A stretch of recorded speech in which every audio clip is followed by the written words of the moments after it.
We interrupt this program to bring you a special bulletin.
All right. Hello, Catholic YouTube.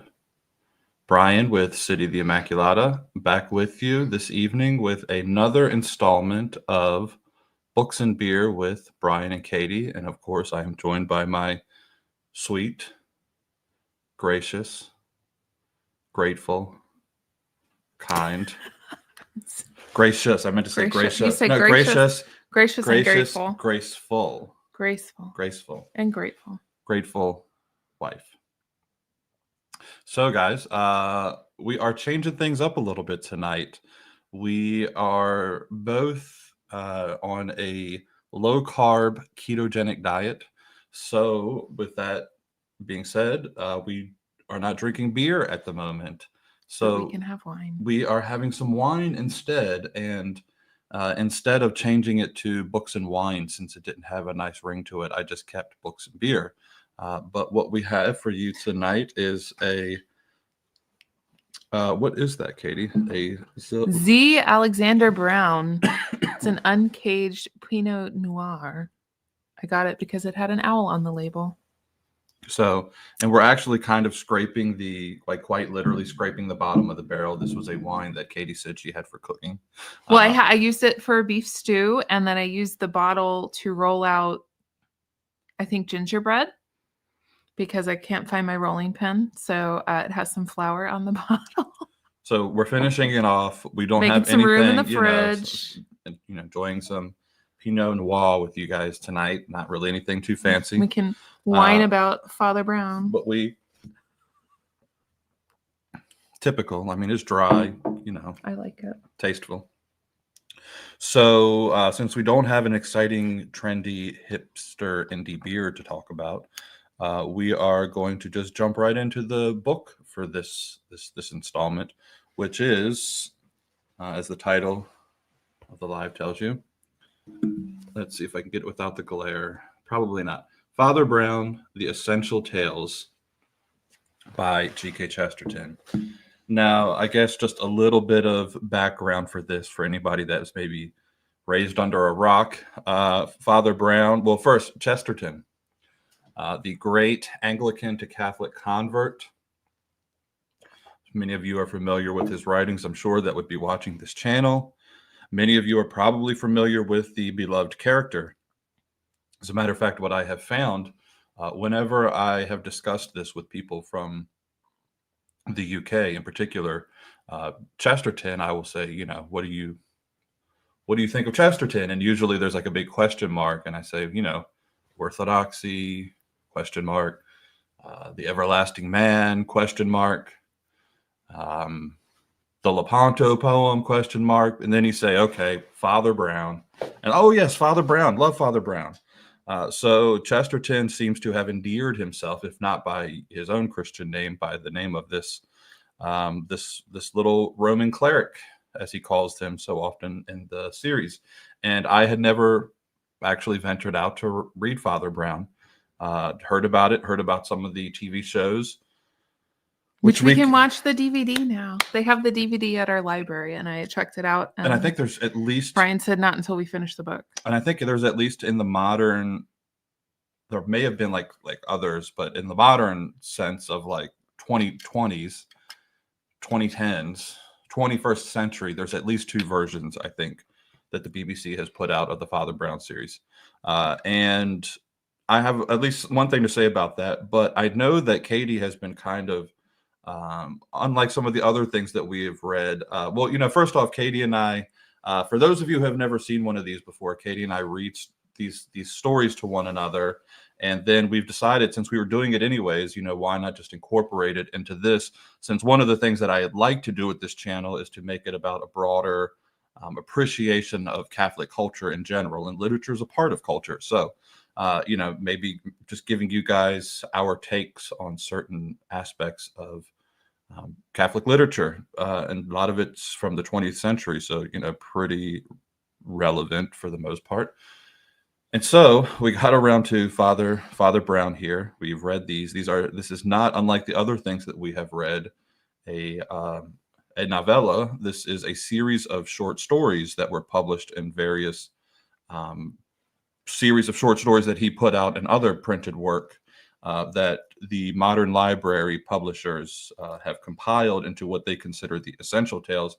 And Katie has been, I feel like she's been kind of anticipating giving her opinion on this one, because one of our rules is, since we're presenting it to you, we don't want to have the conversation with each other before we go out live, because then we kind of like kill the spontaneity of what we're going to be talking about. So I have no idea what her opinion on Father Brown is, but I feel like you've been anxious to talk about it. So what are your thoughts?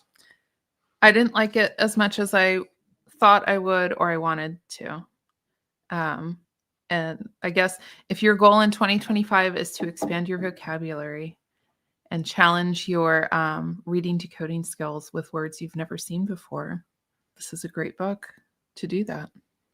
Is it mainly because you were saying I did the majority of the reading out loud, and there were just a lot of words that I had never encountered before in my life. But I mean, general comprehension, like I still understood what was happening. I did.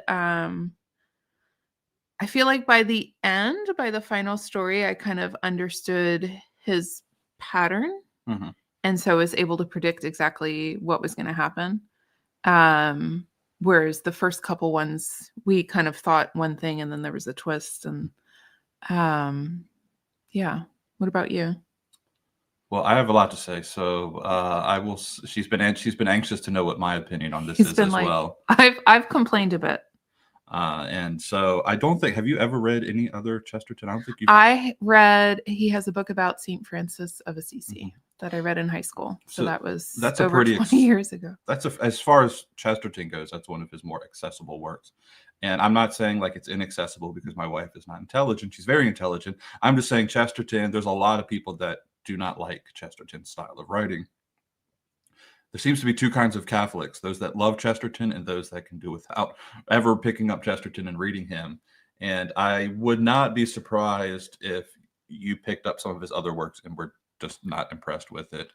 St. Francis was all right. I feel like, it was in high school. I want to say I thought it was dense. He's very verbose. He's very, he doesn't go from A to B. He stops and smells the roses and then goes to the museum and then stops by the park and feeds the birds. And we're not even talking to like Father Brown right now. I'm just saying in general, his writings are that way. So if you're reading Orthodoxy, now there are people that I have actually, you remember, a mutual friend of ours, her sister, she was interested in her sister becoming Catholic. And remember, with her and her mom, I would go over to their house. We'd read Ethics of Elf. Yeah, and we read the whole book, actually. We read all of Orthodoxy. And I just knew, I kind of like getting to know this person. I'm like, she's a little quirky. Maybe she would enjoy Chesterton. So we had a really good like book study that we were doing together. So I've used Chesterton before, actually, in the past, where I thought that he would. You kind of have to be discerning when it comes to Chesterton and the people that you're dealing with. If you know Chesterton and you know something like Orthodoxy, and then you know the kind of person that you're dealing with, it's quite a effective work to use to evangelize people. That said, knowing all of that, I was really like, okay, how is he at writing popular short stories? One of the things that Katie did right before we started this was we went to the library and we checked out one of the newer versions of the Father Brown DVD series. And we brought it back. And then I was starting to think, I was like, well, you know what? I don't want, and I don't even know who the actor is, but it's like, I was thinking to myself, I don't want an actor influencing my perception of this character. I want to like create the character based on what Chesterton is telling me. Whereas sometimes if you start with the visual of, film, you're kind of that influences how you're. So we decided not to watch it. I went in cold. I would say it actually, as far as these essential tales go, it begins with the very first one that he ever wrote, which was the Blue Cross, and I would say that's probably my favorite one. I thought that one was witty. It was unexpected. It was a well-crafted, as far as short stories go, 10-page, 15-page story. Well worth, spending the few minutes that it takes to read one of these short stories, to read that one. But then as the series goes along, Katie's right, there is a pattern. And I remember one time, just a couple things. There was one time when we were reading, and I don't remember the story and I don't remember the plot exactly, but there was, and you were hinting at this, there was something where you were like, oh, this guy was, or this happened, or this is what, and then it was like at the end of it, Chesterton had actually like set you up to believe that, and then there's a plot twist at the end. So it's more. But I feel like you get to the point where you're expecting the plot twist, so then you guess like the opposite of what you're being led to believe. Yeah, and but I do think there is a craft to that. I'm not a short story writer or like mysteries or stuff, but I can imagine like that's a hard thing to do, to like set your audience up. It took us a while to get through this, so I'm trying to remind myself. Blue Cross is the one we got into it, and I said that I felt like I was reading Clue. Maybe Blue Cross is the one where there's all the stuff happening at the restaurant, and they're like walking up. There's a pattern of something. Two priests are leaving this pattern of destruction. Okay. Yes. Okay. So that's not Clue. Yep. Okay. And so then through that very first story, you're interested in Father Brown. Now, the thing that's probably the catch for me in this entire series is, and I think I did actually kind of hint this at you. We didn't really have a discussion on it, but there is no fleshing out of the Father Brown character. Yeah. And so since I came into it, he's just always there. Yeah. But he's always kind of quiet and like in the background, I'm assuming. Yeah. And so it's like, since I came in with no preconceived notions of Father Brown, I had nothing to work with per se. So I'm thinking, from what I understand, I think the Father Brown series influenced the Sherlock Holmes series. And I can imagine, I've got the whole collection of Sherlock Holmes in storage in my book collection, but Sherlock Holmes, I'm trying to like going back into my childhood, and I'm sure this is the same for Katie. I'm sure this is the same for many of you. Like, he's just one of those endearing characters. Sherlock Holmes and Watson and Moriarty and, Elementary, My Dear Watson, and Scotland Yard. Like, we know Sherlock Holmes and you kind of know his character. So like, I have something to build upon. I mean, I remember watching one of the versions of Hound of Baskerville when I was super young. And being terrified of it, but like you get I knew. So when I go in to read Sherlock Holmes, I have a sense of this character. Whereas, I just feel like he's sort of there. While he's supposed to be the essential character, he's more of just a prop piece to help propel the story along. Yeah, he's not as much of a main as you would like. I feel like in a way, the people that are involved with the crime in each short story are the main characters, and Father Brown just kind of shows up and points out some detail that people haven't noticed.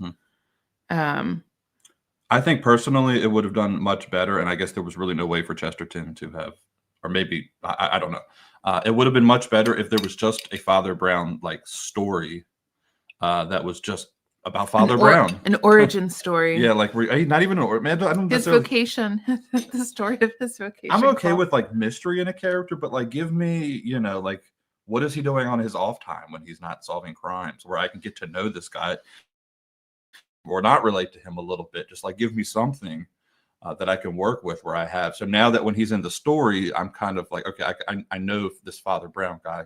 You know, I'm trying to think of like, it's like a really popular TV show that has a well-known character. Frasier. Like Frasier, yeah, okay.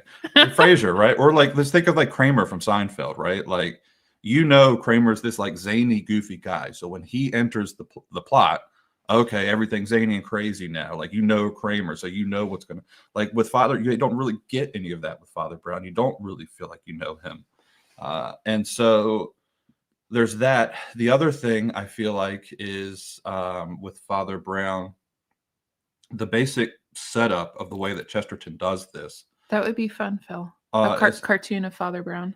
I don't know. Well, maybe you can plug the comics in a little bit before we finish. For Comics, the ones you got. Oh, yeah. If you think about it. Well, it's not Father Brown. I know it's not Father Brown, but it's still a comic. So the other thing I was thinking was with the way that the stories go, you're dealing with about like a 15 to 20 page on average, I want to say. And very small print. And this is the modern library version of it. Very small print. So, and so when you're reading it, basically what you get is, and this is almost, I think there was a few that, like the one that was a newspaper article was a little bit different.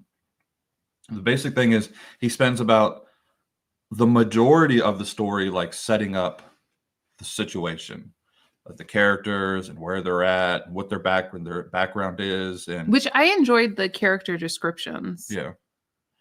Both like their personalities and but I guess like you were saying, you don't get that for Father Brown. No. You kind of know all about the villains and the victims, but so he sets all of that up. Then there's like 3 to 4 pages of the actual like crime or mystery, and then there's like so within that 3 to 4 pages of the crime or mystery, everybody's getting it wrong. Like they're trying to figure out what's happening. Everybody's getting it wrong. And then there's like a page or two of Father Brown at the end, and he just like solves it and it's summed up, and that's the end of the story. And he walks back down the alley. Yeah, and then he's just like, and he kind of shows up right before the crime or as the crime's happening. Everybody gets it wrong. Father Brown gets it. And there's like a few like lines where it's like, you know, Father Brown talks about how he's as a priest he knows sin, and he's so there is some, I don't know, it's frustrating when he's like there as a sacramental presence too, which is kind of beautiful.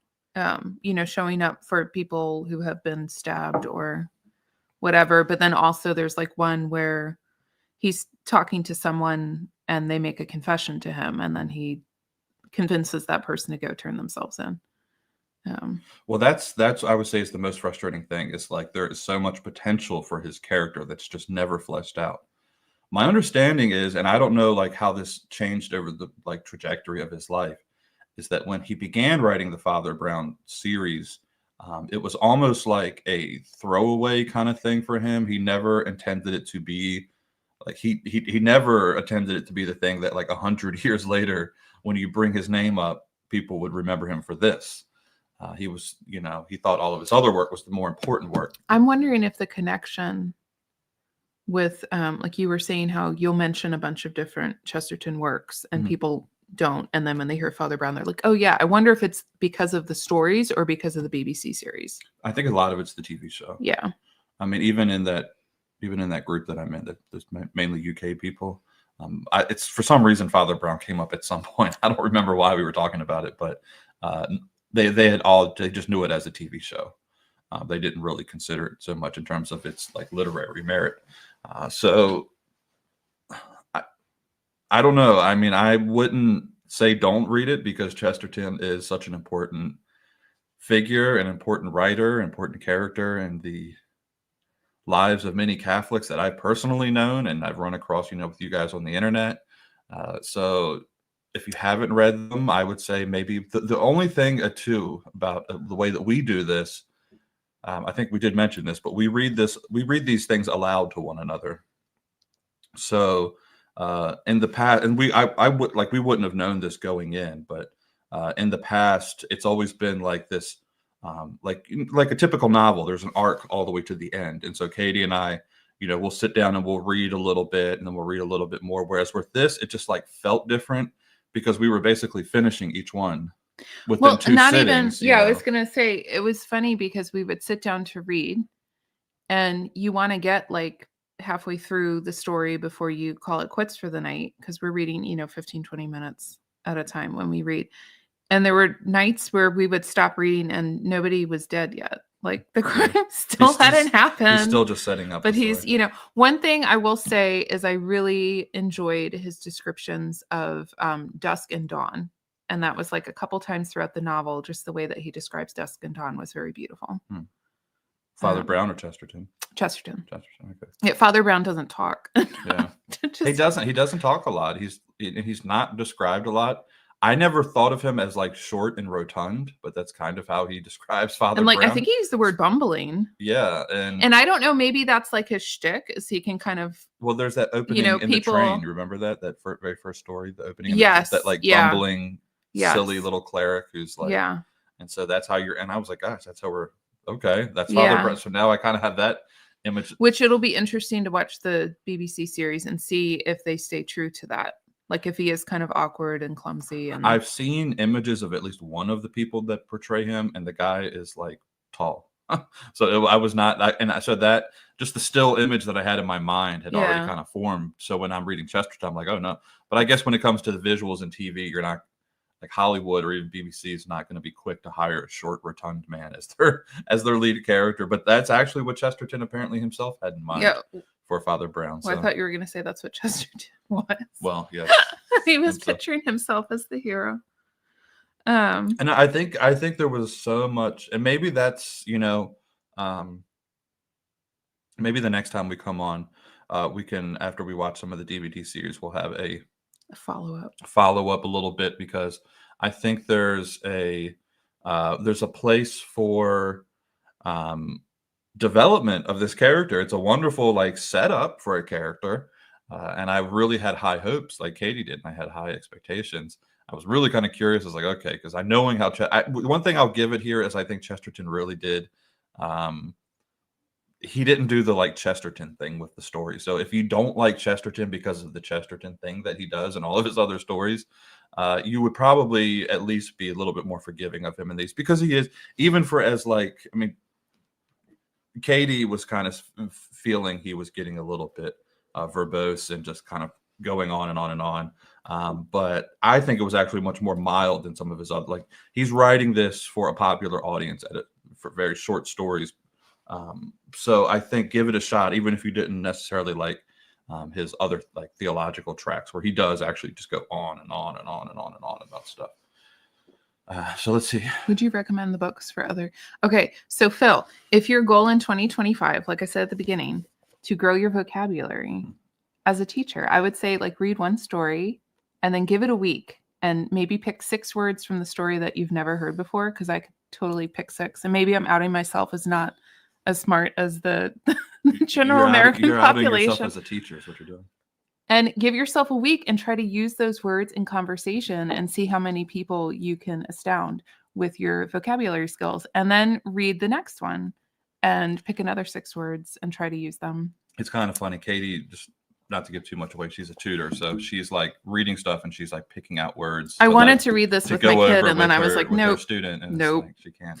So it is like, I was talking to somebody that I met in town since we've moved, and she said that her curriculum with her children, when she was homeschooling her kids and she was Catholic homeschooling, Father Brown was one of the recommended reads. But I want to say she said it was a high school. They were reading with high school kids.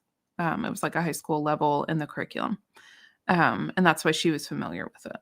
And for that, like, I think, like, just looking at it as a teacher, like for vocabulary growth, it could improve my vocabulary as an adult. Well, and as far as like recommending reading it, one of the things that I'm thinking is I'm probably, after I go watch one of the series, which I think the one that we checked out from what I think I did some research in like the reviews. I think the series that we checked out was reviewed as the better series of the ones that are available. I'm almost tempted to recommend Phil, since you asked the question, to say at least watch maybe one of the episodes, so that somebody else forms Father Brown for you in your mind, because Chesterton because doesn't. Chesterton, yeah, he kind of doesn't do it. So I want to watch some of the series and then maybe go back at some point and kind of like revisit some of the stories and use somebody else's lens of Father Brown to kind of help me like kind of see like the people character. say, watch The Chosen and then go read the Gospels. Maybe I don't watch The Chosen, so I can't tell you whether that applies or not. But yeah, I mean, kind of like maybe the same concept. As far as a cartoon goes, Phil, I don't know if there's one of Father Brown, but Katie has a wonderful I recommendation. want to see if Wonderful he left it on the recommendation for counter. cartoons that are actually kind of. We got it for our son, and it looks like it's. They're so nostalgic. If you like kind of like my son, for whatever he loves Sunday cartoons, like the old, especially the old nostalgic ones. We found this guy. Catholic cartoons. I don't even know the name. Oh, Joshua Masterson. Masterson. But just really sweet. They're set up in like a 1950s, 60s style like cartoon. Can I show this one? Yeah, it's got a gloss on the page, so you're probably not going to see it. So there's like little baby Jesus, and then like it's talking about how he's been waiting to be with you, and then he crawls in the monstrance. And our son read this, and he's like, "I wonder if this is the last one he'll ever write." Okay, and so here's the thing that I have noted, I haven't looked at them very. So that there's like endearing ones, but then there's also funny like altar boy humor. Yeah, well, one of the challenges, and this is why Katie and I are doing this, I think, partly why we're doing this is because sometimes like people will so whitewash when it comes to like Catholic entertainment that it comes off like really bland and boring and not relatable at all. That's been like my experience with a lot of like, especially like film and stuff. But that's not, from what I've seen of these cartoons that they're not They are not irreverent at all. I think there's a way that you can do media where you can be relevant and you can even be gritty and things like that and funny without necessarily being like decadent and vile and those kinds of things. So this is sort of like maybe inspired a little bit by Father Brown. The priest seems to be the main character. Yeah. And he's just kind of interacting with different people, and it's quite funny actually. So if you guys, for example, there was one that he was describing to me where the priest is in confession and there's a little girl and she's confessing, and the speech bubbles the whole comic are blank. And the last panel is Father saying how well he takes the seal of confession very seriously. So of course the words that were shared in the confessional are not printed in the cartoon book. And it's one of those ones I think it's kind of geared towards kids, but yeah, like Sunday comics, there's always things that like a good Sunday comics.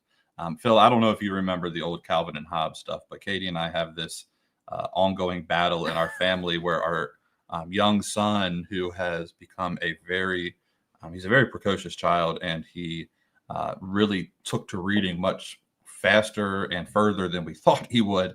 So he's reading like Calvin and Hobbes 2 years ago, I think he started. Super young, he was reading, and some of the like humor and things were like way beyond him in terms of but so like it's kind of like if you remember Calvin and Hobbes, like kids can read it, but there is also a lot of adult humor, which we've been challenged with a little bit because his reading level is like so high that he's oftentimes like left reading things that are like we have to take some things from him. Because I remember the very first time, this is an anecdote, but the very first time he was reading Calvin and Hobbes that I was aware of, he came to me like out of the blue. He was 6 years old at the time or something. He says, "Dad, what's insurance fraud?" So yeah, but these aren't that deep, the Catholic cartoon, but they are kind of endearing. Is Bill the cat or Pete the cat? I haven't heard of Bill the cat. Bloom County now. I don't know. And Bloom Cat. The in the Catholic cartoons, they have an ongoing thing with there's an alley cat that runs a Bible study, and it's like the alley behind the church, and that's like, you know, the new janitor at the church doesn't know that this goes on and goes out and he's surprised when he's bringing the trash. Oh, we were also going to add to these because people had brought this up, and Katie had brought this up at the end of the last one. As far as speaking of kids and their comprehension, yes. whether or not this would be kid appropriate. And we We were found kind that of some were and some were not. Yeah. So you maybe want to, like, if you're going to be reading or recommending these for kids, read the individual story ahead, because there are murders. There's decapitations. Yeah, I was going to say there some- was one we were reading and then it was like, there was a head on the ground. And I was like, so we just stopped. Because my son, whenever, like, this is like, we read these things aloud, and we try to do it for the most part to just like the two of us without him around. But he was But catching he's some of these, and always he around. gets super absorbed into the story. So we had to be careful with some of that. So I wouldn't necessarily write. There's like the first one, which is really good, the Blue Cross. I think a young adult could read that just fine or hear it just fine. But there's definitely a few others, like The Secret Garden. Actually, this is the second story. That's the one. Yes. Like there's a That's the one that was there's that a was decapitation in that story. that was so. the one that was like a Clue, because Yeah. it was like a dinner party and So not necessarily child friendly. So guys, that's all I really have to say for this one. Do you have any other thoughts on Father Brown? not really. So Katie, would you recommend Father Brown? I feel like it feels like something everyone should read, but I wouldn't necessarily like. We finished the book because we were doing this. I don't know if it was just me, if I would have picked it up and read every single story. I feel like I would have started reading a story, and if I wasn't into it by like 3-4 pages, maybe skip to the next one. I think that's fair. How about you? I would say at least read a few of them. Maybe go and find the essentials within the essentials, and just pick those, because there are a few that are actually really quite good in their own way. But like, yeah, once you get especially reading it as we did, like once you kind of get his trick, he's kind of a one-trick pony. You kind of know what's coming in each story. So, but for the next time, guys, we actually are going to be reading a autobiography. We haven't done an autobiography yet, have we? I don't. You could. Well, Black Oak Speaks. He didn't write it, but Yeah. it is. That's definitely going to have too high gloss. This is The Long Loneliness, the autobiography of the legendary Catholic social activist. I wonder if she added that to the title herself. The autobiography of the legendary Catholic social activist. I don't think that doesn't Dorothy sound like Day. something that Dorothy would do. And Katie found this one. I am super. She knows I'm interested in Dorothy Day. I don't know a whole lot about Dorothy Day's life. I just know about some of the work that she did, which I admire in many ways. So we'll be reading this one. I did kind of look through it. Again, it's a very small type. It might be an easy read, but it looks like it's rather dense. So Are there photographs? Photographs. It looks like it's like paintings. So who knows? We seem to set these up and then we never meet the deadline. Postpone. We Reschedule. postpone a lot, but maybe within the next month or two, we should be able to finish this I have one. some time off, so Yeah, we are trapped on an island in the snow, so like literally. So anyways, guys, I hope you enjoyed this. Yeah, Father Brown, I would both recommend and not recommend. Maybe, like I said, pick out some of the most important ones. Do a little bit of search. Probably at least watch a few of the episodes on the TV show first. I'm interested to see what's going to happen on that. I'll let you guys know what I think in the future. But anyways, good to see you, Phil. Always great to see you around in the chat. I will see everyone else in the future. Katie, thanks for coming on to join us tonight. And God bless everyone.